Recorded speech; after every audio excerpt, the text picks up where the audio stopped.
सबसे बड़ी बात है कि भारतीय राष्ट्रीय कांग्रेस ने अपनी सीडब्ल्यूसी की मीटिंग में 29 दिसंबर की मीटिंग में ये फैसला किया था कि भारतीय जनता पार्टी लगातार, चाहे वो किसान वर्ग हो, चाहे मजदूर वर्ग हो, चाहे गरीब वर्ग हो, उनके अधिकारों पे कुठाराघात करती आ रही है।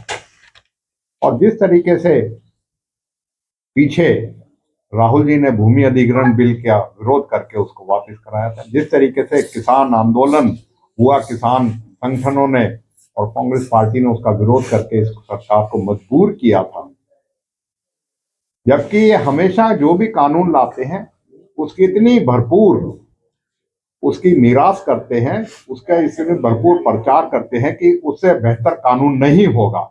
लेकिन आपको याद होगा 3 कृषि कानून आए, उनको वापस लिया इन्होंने और प्रधानमंत्री जी ने सार्वजनिक तौर पे माफी मांग के किसानों से कहा कि हम उनको, तो ये अपने झूठ का भी प्रचार करते हैं। तो इसलिए भारतीय जनता पार्टी को तो इनको तो एक दिशा निर्देश आ जाता है कि उस चीज का करना है। और मैं समझता हूँ कि सत्ता में रह के अगर ये बेहतर करना है तो इस चीज के ऊपर बहस करके दिखा दे कांग्रेस के साथ। कांग्रेस तैयार है कि किस तरीके से मजदूरों के हित में है।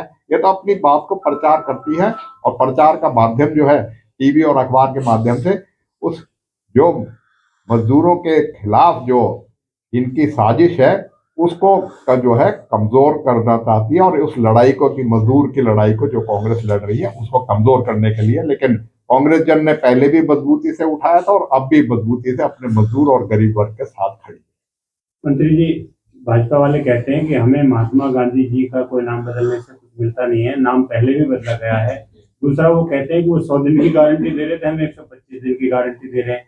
और दूसरी बात यह है कि हमारा मनरेगा को लेकर के जो नाम बदला है उससे कोई पार्टी को लाभ लेने के लिए नहीं बदला गया, नाम पहले बदले जाते रहे। क्या कहेंगे?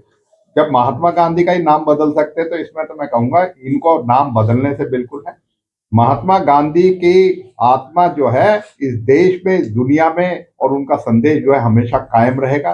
भारतीय जनता पार्टी बेशक उनको जिस किस तरीके से करके और उनको अपमानित करना चाहती है, लेकिन मैं समझता हूं कि नहीं कर सकेगी।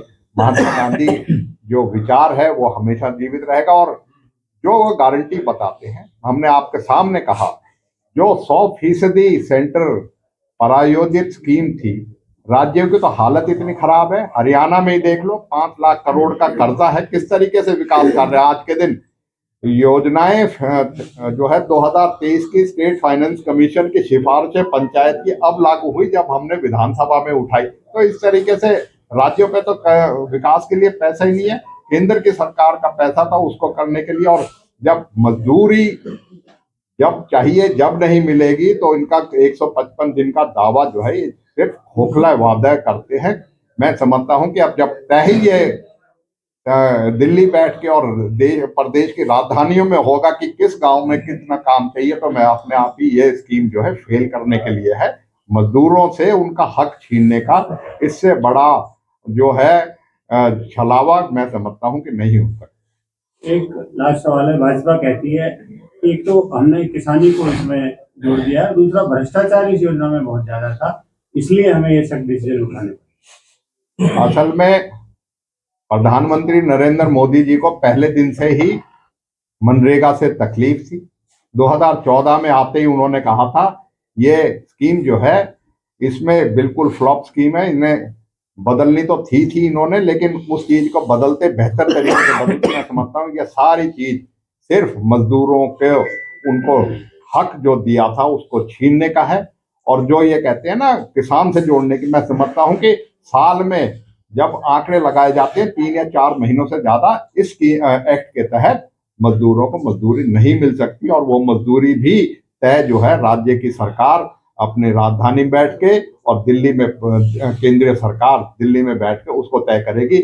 ये जबकि पहले ये आधारित था कि मजदूर आधारित की जहां जिसको जरूरत है उसका फैसला करे और ग्राम पंचायत को करे। तो इसलिए ग्राम पंचायत को भी कमजोर करने के लिए और किसानों को भी मजदूरी ना देने के लिए, क्योंकि साल में 365 दिन के बजाय 3 या 4 महीने के लिए ये रोजगार दिया जाएगा। और इन्होंने जो है जो उसको जोड़ा भी है उद्योगपतियों को इसके माध्यम से मजदूरी दिलाने का ठेका भी इसके अंदर है, जिसकी हम बाद में खुलासा करेंगे आगे चल के किस तरीके से लोगों को जो है और मजदूरों को बेवकूफ बनाने का काम ये सरकार कर रही है।